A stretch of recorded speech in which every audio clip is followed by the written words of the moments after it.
الحديث الثاني والثلاثون عن عائشة رضي الله عنها قالت كان في بريرة 3 سنن خيرت على زوجها حين عتقت وأهدي لها لحم فدخل علي رسول الله صلى الله عليه وسلم والبرمة على النار فدعا بطعام فأتي بخبز وأدم من أدم البيت فقال ألم أرى برمة على النار فيها لحم قالوا بلى يا رسول الله ذلك لحم تصدق به على بريرة فكرهنا أن نطعمك منه فقال رسول الله صلى الله عليه وسلم هو عليها صدقة وهو منها لنا هدية أخرجه البخاري ومسلم.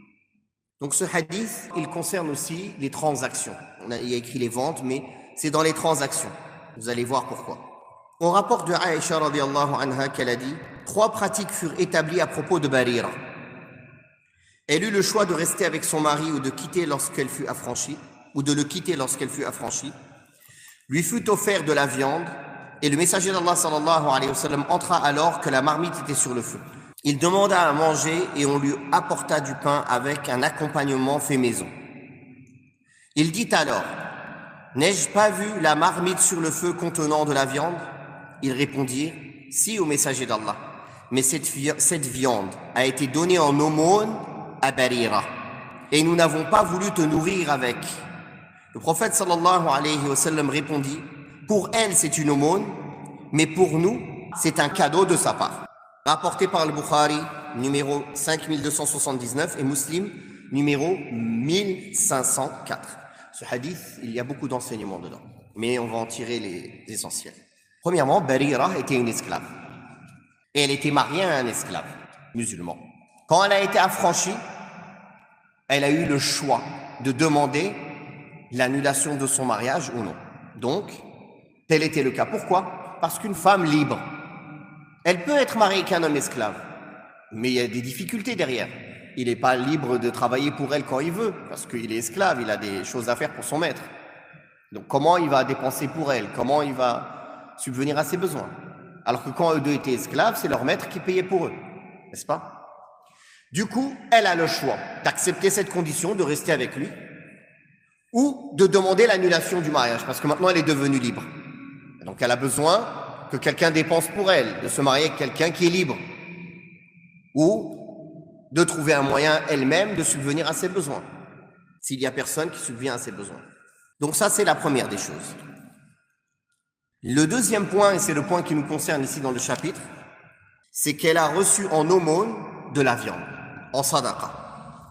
Le prophète Mohammed sallallahu alayhi wa sallam, il n'accepte ni les zakats obligatoires, ni les aumônes surérogatoires. Elles sont interdites pour lui. C'est spécifique au prophète sallallahu alayhi wa sallam. Il n'accepte pas les aumônes des gens, ni les zakats, ni les aumônes surérogatoires. Et il y a une autre loi qui est spécifique à la famille du prophète sallallahu alayhi wa sallam, à ses épouses, aux Bani Abdul Muttalib et aux Bani Hashim, qui est quoi? Qu'ils n'ont pas le droit à la zakat. Eux, ils peuvent avoir des sadaqas surrogatoires, mais pas la zakat. Tous ses descendants, jusqu'à aujourd'hui, ils n'ont pas le droit à la zakat, même si ils sont pauvres, sauf si ils sont dans la nécessité. Parce qu'à l'époque, ils n'avaient pas le droit à la zakat, mais ils avaient le droit au khums, au 5e du butin, quand il y avait des butins. Donc si on les prive de ce droit, qui est du 5e du butin, et ils n'ont plus aucune entrée, et ils n'ont pas eux-mêmes de quoi pouvoir subvenir à leurs besoins, et ils sont pauvres, dans ce cas, dans le cas de la nécessité, il est permis de leur donner la zakat. Mais à la base, la zakat est interdite pour la famille de Mohammed sallallahu alayhi wa sallam. Ça, c'est le deuxième point à citer. Quand on a su cela, alors on comprend ce qui s'est passé dans le hadith. On a donné en sadaqa, en aumône, surrogatoire, de la viande pour Barira. Et Barira, elle l'a offert à la famille du prophète sallallahu alayhi wa sallam. N'est-ce pas? Sa famille, elles ont le droit d'en manger, parce que c'est une aumône surrogatoire. Mais lui, il n'a pas le droit d'en manger. Jusque-là, on se suit. Le prophète sallallahu alayhi wa sallam entre à la maison, il dit, qu'est-ce qu'il y a à manger? Il a faim. Il voit qu'il y a une marmite qui cuit de la viande. Il dit, qu'est-ce qu'il y a à manger? On lui amène du blé concassé avec des dattes ou une sauce sans viande. Il dit, j'ai vu une marmite de la viande qui est cuite, pourquoi j'ai pas le droit à de la viande? Là, Aïcha radiallahu anha, elle a dit, ça a été donné en aumône à Barira. C'est pour ça qu'on ne te l'a pas posé au messager d'Allah. Sous-entendu, tu n'as pas le droit à l'aumône, même surrogatoire, à la sadaqa.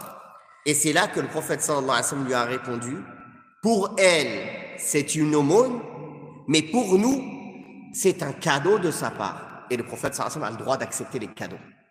Qu'est-ce qu'on tire de ce hadith? Il y a beaucoup de leçons. On tire de ce hadith que la nature de l'argent change selon la manière dont il est acquis ou donné, à condition qu'il n'est pas lié au droit de quelqu'un, c'est-à-dire l'argent volé. Sa nature, elle ne changera pas, il restera toujours volé. On ne dit pas, oui, mais lui, il l'a volé, mais lui, il me l'a donné en cadeau, pour moi, c'est halal. Non, c'est haram pour toi aussi, parce qu'il appartient à quelqu'un. Donc, sa nature change à condition qu'il n'est pas attaché au droit de quelqu'un d'autre, ou bien que ce bien en soi n'est pas illicite, n'est pas impur, comme le vin, le porc, les impuretés. On a beau le changer de main 1000 fois, ça restera quelque chose d'impur et de haram. Ainsi, cette viande était une aumône pour Barira, mais une fois qu'elle l'a possédée, elle l'a offerte au prophète sallallahu alayhi wa sallam comme un cadeau. Donc, pour le prophète sallallahu alayhi wa sallam, c'était halal, c'est un cadeau. Même si pour elle, c'était une aumône. Parce qu'à partir du moment où elle l'a possédé, ça y est, c'est plus une aumône, c'est un bien qui lui appartient. Elle l'a donné en cadeau, ou elle l'aurait fait n'importe quelle autre chose licite avec, alors il prend un nouveau statut à cause de la nouvelle transaction.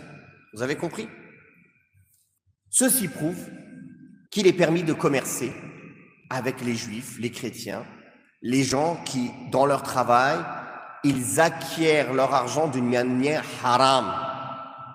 Mais à condition que le bien en lui-même ne soit pas illicite, ce qu'ils ont, c'est-à-dire du vin, du porc, de la drogue, de l'impureté, peu importe. Celui-là, son statut ne change pas, même s'il change demain. Ou que cet argent n'est pas le droit de quelqu'un d'autre, c'est-à-dire qu'il est volé, ou usurpé, ou trompé, ou toutes les manières de prendre les droits des autres.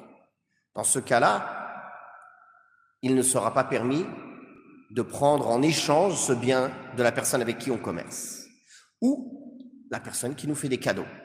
Peu importe la manière licite de l'acquérir cet argent, en commerçant, en prêtant, en cadeau, peu importe, toutes les manières licites.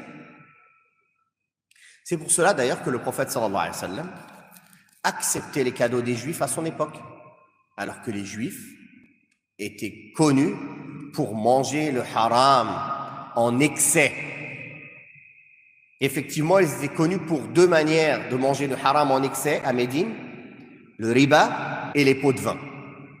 Allah les a décrits dans le Coran en disant « Akkalouna lis-suht » ceux qui mangent énormément le haram. Allah les a décrits comme ça dans le Coran. C'est Sirat Mubalagha. Ils mangent beaucoup de haram. Pourtant, les Sahaba, le prophète sallallahu alayhi wa sallam, interagissaient avec eux commercialement. Donc, cet argent qu'ils leur donnaient pour acheter, c'est de l'argent qu'ils ont acquis ou dans le pot de vin, ou dans le riba, ou d'une manière halal. C'est mélangé. Ils ne demandaient pas. Il se suffisait de leur vendre, et les autres les payaient. À l'époque, c'était du troc. Quand on dit ils les payaient, c'était pas beaucoup en argent. Parce que l'or et l'argent étaient rares. Donc, ils payaient en biens, souvent.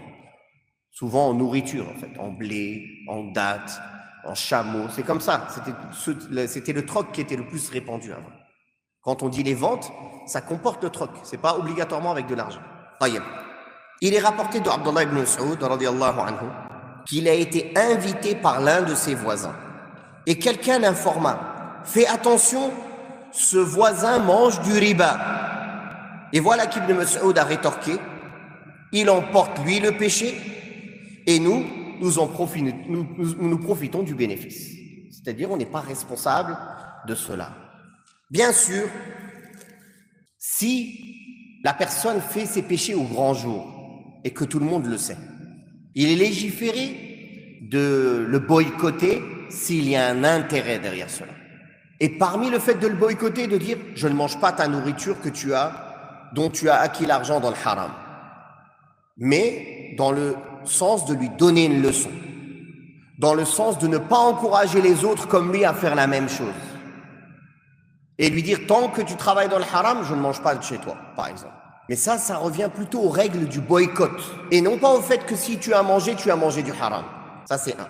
Deux, ça peut être aussi par scrupule. Voilà.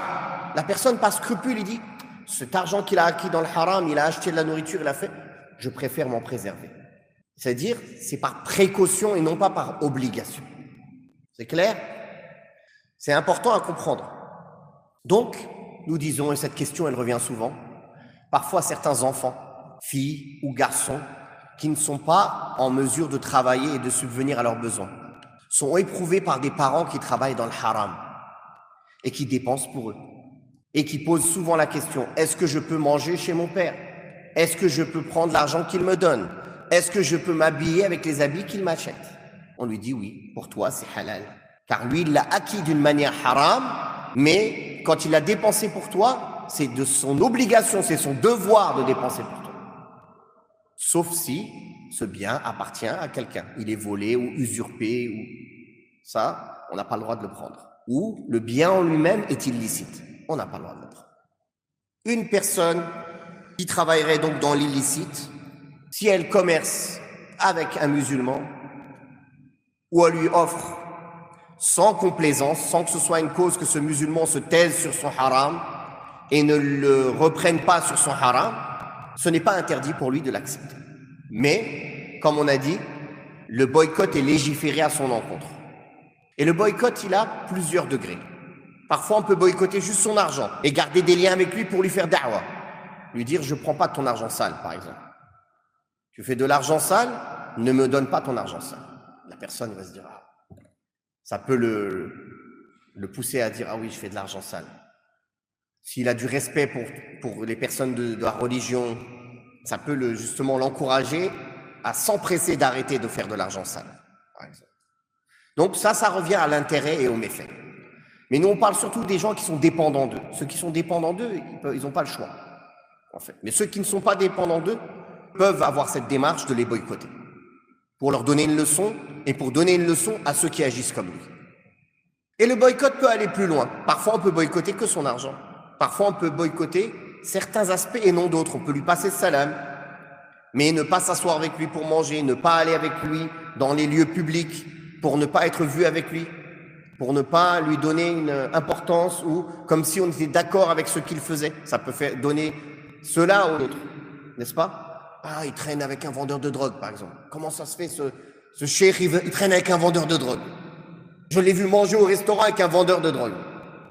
Ça peut être mal interprété ou mal vu, bien que peut-être qu'il est assis avec lui pour le conseiller. Mais c'est pour cela que dans ces questions de boycott, de fréquentation ou non, et c'est une question plus large, où il faut peser le pour et le contre, et voir les intérêts et les méfaits, et faire le choix du meilleur intérêt, de là où il y a le plus d'intérêt pour la communauté, pour soi et pour la personne concernée. On regarde les trois aspects, on ne regarde pas que la personne concernée. On se regarde soi, sa religion, son honneur, on regarde la personne concernée et l'intérêt de la communauté aussi. Et on pèse le pour et le contre. Et si on a du mal, on questionne les gens de science pour qu'ils nous conseillent sur ce point-là, pour qu'ils puissent nous dire, à mon sens, il est mieux de faire comme ci, à mon sens, il est mieux de faire comme ça. Wallahu a'lam. On avait traduit une parole de Cheikh Ibn Baz, rahimahullah, sous-titrée en français, qui est sur Dur Sunnah, sur le boycott, qui est intéressante, vous pouvez l'écouter. Et en arabe, il y a le sous-titrage traduit en français. Il parle des conditions du boycott et quand est-ce qu'il est légiféré de boycotter et quand il n'est pas légiféré de boycotter. En arabe, le boycott, c'est al-hajr. Al-hajr.